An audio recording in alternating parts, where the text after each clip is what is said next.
Hello everyone, আসসালামু আলাইকুম। কেমন আছেন সবাই? আশা করছি আল্লাহর রহমতে সবাই ভালো আছেন।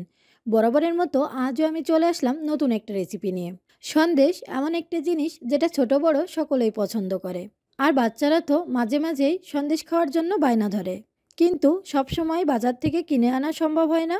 আর সবার বাসায় সবসময় দুধ বা ছানা থাকে না। কিন্তু গুঁড়া দুধ সবার বাসায় কম বেশি থেকে থাকে।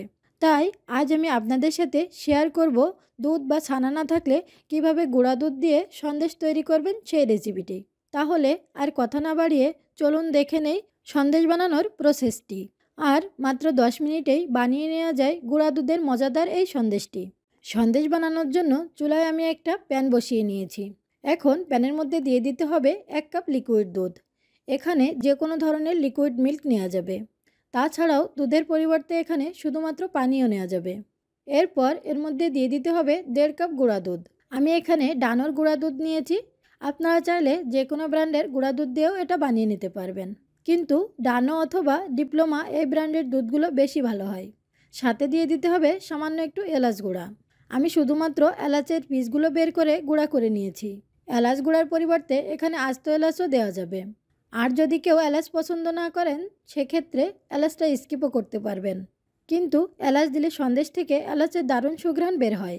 এবার একটা হ্যান্ড উইস্কের সাহায্যে গুঁড়া দুধটা লিকুইড দুধের সাথে ভালো করে মিশিয়ে নিতে হবে, যেন দুধের মধ্যে কোনো ধরনের লাম্পস না থাকে। আমি এখানে দুধটা খুব ভালোভাবে মিশিয়ে নিয়েছি। আর আমি কিন্তু এখনও পর্যন্ত চুলাটা অন করিনি। দুধটা ভালোভাবে মিশিয়ে নিয়ে এ পর্যায়ে আমি চুলাটা অন করে দিচ্ছি। এবার একটা খুন্তি দিয়ে অনবরত নাড়তে হবে, না হলে নিচ থেকে লেগে যেতে পারে। এটা যেহেতু গুঁড়া দুধ তাই নিচ থেকে লেগে যাওয়ার সম্ভাবনা বেশি। তাই কোনোভাবেই নাড়ানো বন্ধ করা যাবে না। এ পর্যায়ে আমি দিয়ে দিচ্ছি ঘি। ঘির পরিবর্তে এখানে বাটার অথবা তেলও নেওয়া যাবে, কিন্তু ঘি দিলে সন্দেশের ফ্লেভারটা বেশি ভালো আসে। নাড়তে নাড়তে যখন দেখবেন দুধের মিশ্রণটা এমন ঘন হয়ে এসেছে, এ পর্যায়ে মিষ্টির জন্য দিয়ে দিতে হবে চিনি। আমি এখানে 1/2 কাপ থেকে একটু কম চিনি নিয়েছি। আপনারা আপনাদের পছন্দ মতো চিনি বাড়িয়ে অথবা কমিয়ে নিতে পারবেন। চিনি দেওয়ার পর চিনি গলে মিশ্রণটা কিছুটা পাতলা হয়ে যাবে, কিন্তু মিশ্রণটা কিছুক্ষণ জাল করলেই মিশ্রণটা আবারও ঘন হয়ে যাবে। চুলার আঁচ মিডিয়াম টু লো এর মাঝামাঝি রেখেই সন্দেশটা বানিয়ে নিতে হবে। আর অনবরত নাড়তে হবে, না হলে নিচ থেকে লেগে সন্দেশের কালারটা নষ্ট হয়ে যেতে পারে। এ পর্যায়ে দেখুন সন্দেশের মিশ্রণটা অনেক বেশি ঘন হয়ে গেছে। সন্দেশের মিশ্রণটা এখন আর প্যানের সাথে লেগে থাকছে না, প্যান থেকে ছেড়ে ছেড়ে আসছে। যখন দেখবেন সন্দেশের মিশ্রণ এমন প্যান থেকে ছেড়ে ছেড়ে আসবে, তখন বুঝতে হবে সন্দেশের জন্য মিশ্রণটা রেডি হয়ে গেছে। এখন আমি চুলাটা বন্ধ করে দিচ্ছি। সন্দেশটা সেট করার জন্য আমি এখানে একটা মোল্ড নিয়ে নিয়েছি। আর মোল্ডের মধ্যে একটা পেপার দিয়ে নিয়েছি। এবার আমি সন্দেশের মিশ্রণটা এই মোল্ডের মধ্যে উঠিয়ে নিচ্ছি।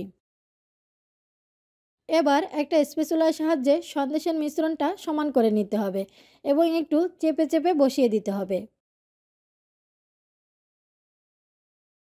সন্দেশটা যেন সুন্দর দেখা যায় তার জন্য উপর দিয়ে আমি দিয়ে দিচ্ছি কিছু কাজু বাদাম কুচি আর কিছু কিশমিশ। আমার মেয়ে কাজু বাদাম আর কিশমিশ পছন্দ করে, তাই আমি এখানে এগুলো নিয়েছি। আপনারা আপনাদের পছন্দ মতো যে কোনো ধরনের বাদাম নিতে পারবেন। এবার এটা রুম টেম্পারেচারে আসার পরে এটাকে আমি ফ্রিজে রেখে দিব 2 ঘন্টার জন্য। ফিরে আসলাম 2 ঘন্টা পর। সন্দেশটা এখন আমি ফ্রিজ থেকে বের করে নিয়েছি। সন্দেশটা এখন সুন্দর মতো সেট হয়ে গেছে। এবার আমি এটা আপনাদের কেটে দেখাচ্ছি। দেখুন সন্দেশটা কতটা সুন্দর হয়েছে। আর এই সন্দেশটা দোকানের সন্দেশের থেকে কোনো অংশে কম নয়, বরং দোকানের সন্দেশ থেকে অনেক বেশি টেস্টি হয়েছে। তাই যখনই সন্দেশ খেতে ইচ্ছা হবে তখনই এভাবে গুঁড়া দুধ দিয়ে মাত্র 10 মিনিটে সন্দেশ বানিয়ে নিতে পারবেন। আশা করছি আমার আজকের সন্দেশের রেসিপিটি আপনাদের অনেক ভালো লেগেছে। যদি ভালো লেগে থাকে তাহলে একটা লাইক দিয়ে আমাদের পাশেই থাকবেন। সবাই ভালো থাকবেন। আল্লাহ হাফেজ।